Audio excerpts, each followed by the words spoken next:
good, spectacular gamers? It's Sergeant First Class Spectacular. Back on the mic, rocking your body right. And today, I want to settle up the score for the rest of this year and let you know this is the spectacular game of the year as I see things. And I'm not just going to do it any old way.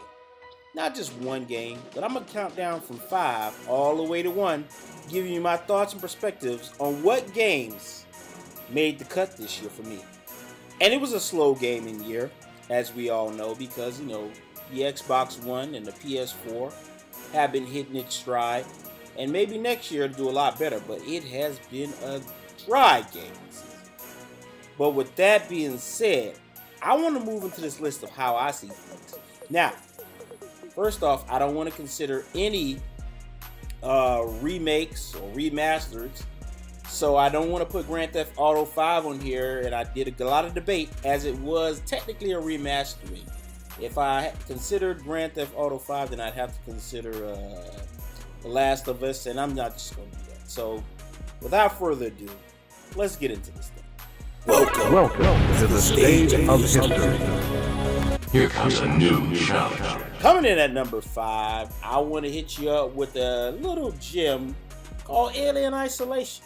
Now, why did this make number 5? Well, aside from it being a slim year, like I said, it had some beautiful concepts, coupled with the fact that it's great use of license, and that alien stalking you down was something to behold. That is a great movement forward in gaming. So with that, Alien Isolation gets the 5 spot for me. Here comes a new challenge. Coming in at number 4, Sunset Overdrive. Hey, look, Sunset Overdrive did a lot of good things. But most of all, it was original and it was fun. So that being said, I think it got a lot of gamers to get out of, the normal mindset of what a shooter comedy / thing could be. It also took a lot of liberties and didn't take itself too serious. And it's a new IP, so that's all in all is good itself, right? Here comes a new challenge. Coming in at number 3, we got Far Cry 4.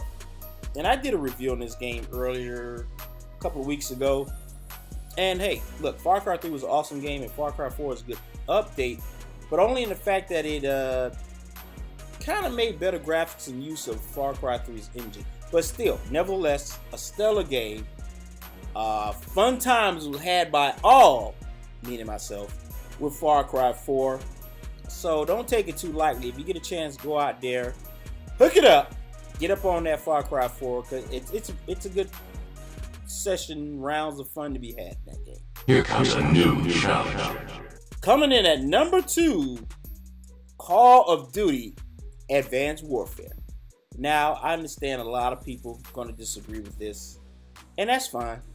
But like I said, taking your pick from all the games, or the very few that came out this year, you can't help but give your nod to these couples of games that were good. And Call of Duty was one of those games. It surprised me. Getting the Advanced Warfare Xbox One package, it surprised me a lot because I didn't give a lot of thought to Advanced Warfare. But playing the game, it is awesome. The graphics are awesome. If you get a chance, check it out, rent it, do something. Get your hands on this game. Here comes a new challenge. Coming in at number 1. Number 1 game on this list for so many reasons. And great debate. It took me a day or two to just really think this over. And that is Shadow of Mordor. One does not simply just play Shadow of Mordor. Well, I guess you could, as long as you got the money and the game system and the time. But with that being said, it's a brilliant use of license. It's got excellent gameplay, original story, everything one could want from a game of its ilk and type. This game has it all. And far be it from me to make judgment calls, but I think factually speaking, a lot of people agree that this game probably deserves Game of the Year, despite what all those other popular sites say. The gameplay elements were good. The mechanics were great. The story's great, like I said before. So I think Shadow of Mordor deserves to be up there at number 1. Game over. Like I said before, a lot of games I considered. I wanted to put Grand Theft Auto 5 on here. I really did, but let's face it, it's a remake or a remaster of the original. And trust me, I did some thought process in my head of how to put that in there, but it just didn't make sense. It wouldn't be fair to put that in there and I didn't put Metro or Halo Master Chief Edition or The Last of Us. So with that being said, that's my list. If you got time, go down in the comment section below and give me your thoughts on Game of the Year. Maybe you don't agree, maybe you do agree, but make it known in the comment section. Hey, look, as always, guys, I thank you for rocking out with me. Be here in a couple of days when I drop that new video series, and I like this. I want this video series. It's kind of in the vein of all your history.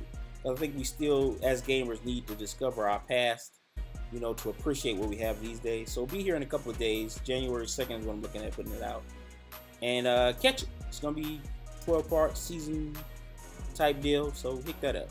Hey, thank you everybody for listening. I hope you have a happy new year. Maybe I'll put another video out before the end of the year. But if not, make it a good one.